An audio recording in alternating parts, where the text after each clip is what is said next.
CII Conversations on the Budget. Today we are happy to have with us Mr. Sanjeev Bajaj. He's the Vice President of CII and the MD, Chairman and MD of Bajaj Finserv. Welcome, Mr. Bajaj. Few questions on the budget. The budget is being presented when the economy is just recovering from the impact of the pandemic. There has been stimulus measures given by the government. Do you feel that has been adequate, or are you expecting more such measures in the budget? Vidisha, the initial stimulus that we saw from the government in the last calendar year, mid-year, clearly has helped to reduce the fall in the economy in the last couple of quarters. We also know that a lot of the, I would say, the fiscal stimulus that came by additional liquidity in the system, including the government taking the first loss on a number of loans to small businesses especially, this has helped so many small businesses stay afloat.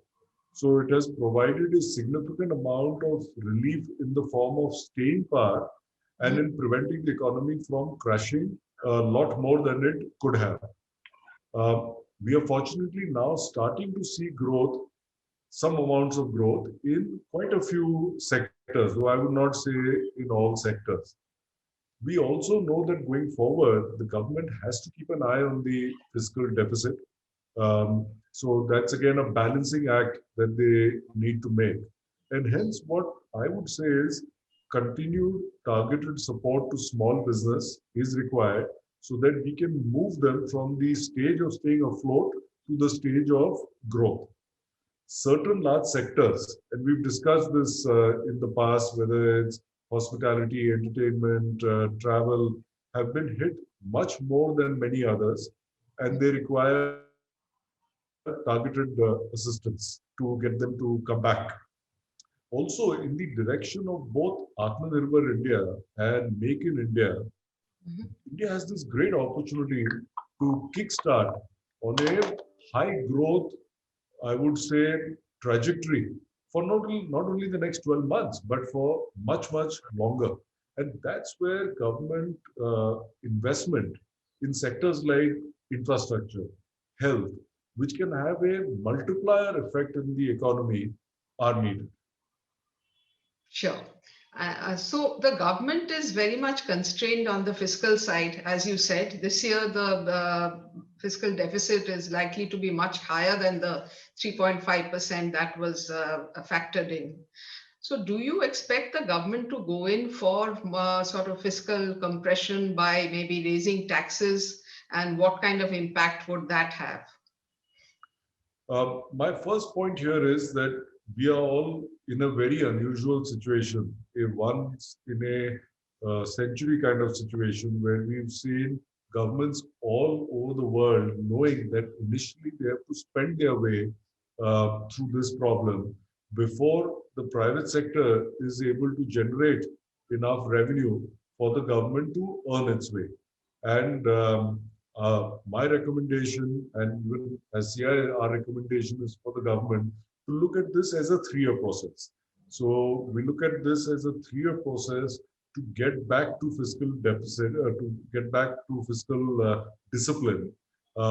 We try and put together a 3-year plan so that our international rating agencies and others see how this government will take us towards fiscal normalcy over this 3-year period. You cannot afford to do it in 1 year. Now, the government took a very bold step 2 years ago in cutting corporate taxes. Unfortunately, first a slowing economy, then the pandemic. They've not benefited, and neither has corporate India benefited from that cut. But this is now a period where, supported by the government, corporate India can actually start growing, reinvesting.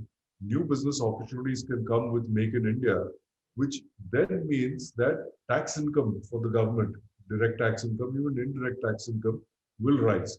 So I would definitely, at this point of time, tell the government to hold to the rates and see the benefit of that coming in the coming years.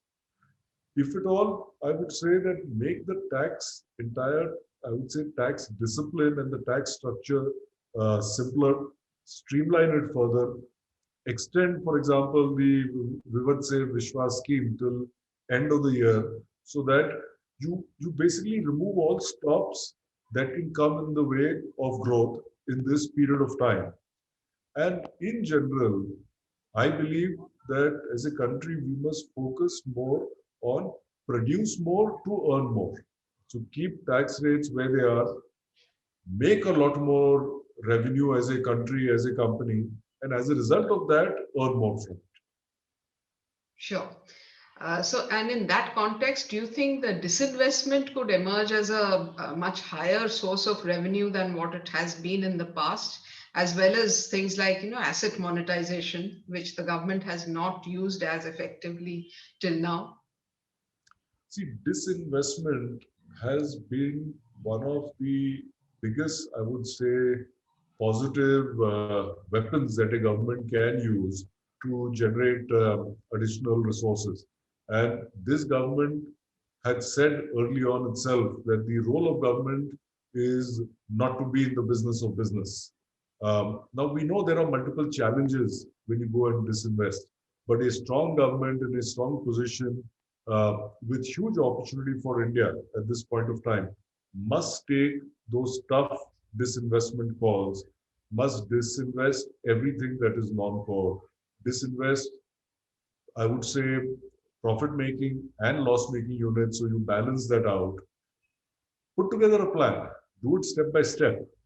None of us are perfect in life. So we will learn something from the first few disinvestments, use that to correct the next few, but get that process started so that, the world also sees that these assets will be available for sale. You will get a string of buyers out there. And this can become a very positive tool for the government. Even as far as the government-owned banks are concerned, create a bank holding structure in that, other than a few key strategic PSBs that the government wants to hold majority stake in, divest and come down below 50% in the rest, professionalize those management so that they can each grow and contribute to this economy. Eventually, if we have to grow a real economy to a 10% plus level year after year for so many years, you need a very strong financial sector to support that. Right. So, do you think the finance minister will use this her budget speech to set a policy direction which will make investors and others believe that India, the target of $5 trillion economy for India is an achievable one? I very much hope so. And some of the recent statements by the finance minister have also been that this is going to be a real blockbuster budget. She may not have used those exact words, but that's what she's meant. I want the government and I want all of us as citizens to keep in mind that we are still a developing economy and our economics work very different from most of the developed economies of the West.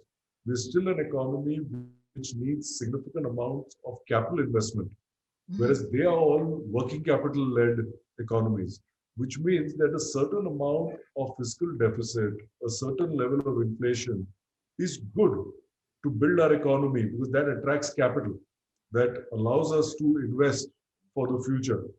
And that is what I hope that the government focuses on. I also hope that we have so many experts that love to come out with all kinds of problems against any solution. I want us not only to talk about our real problems, but eventually to suggest the solutions to move forward.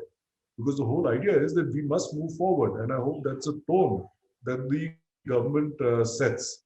And for us to really get to that $5 trillion economy, we don't need any big complex plans.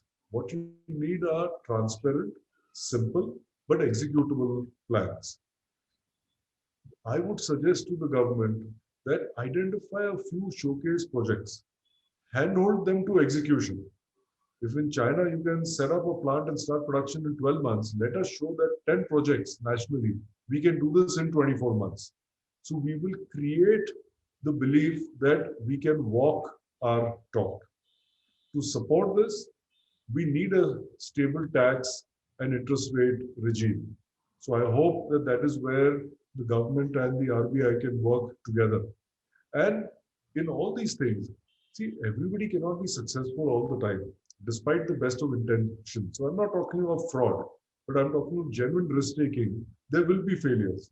Have a simple dispute resolution mechanism, one that is transparent, one that is time bound, so that even where there are failures, they can be resolved. People get the haircut that they need to, and businesses move forward. Combination of this should help us create an Atmanirbhar India and the $5 trillion economy sooner than later. Thank you very much, Mr. Bajaj. Thank you for being with us. Thank you. Thank you.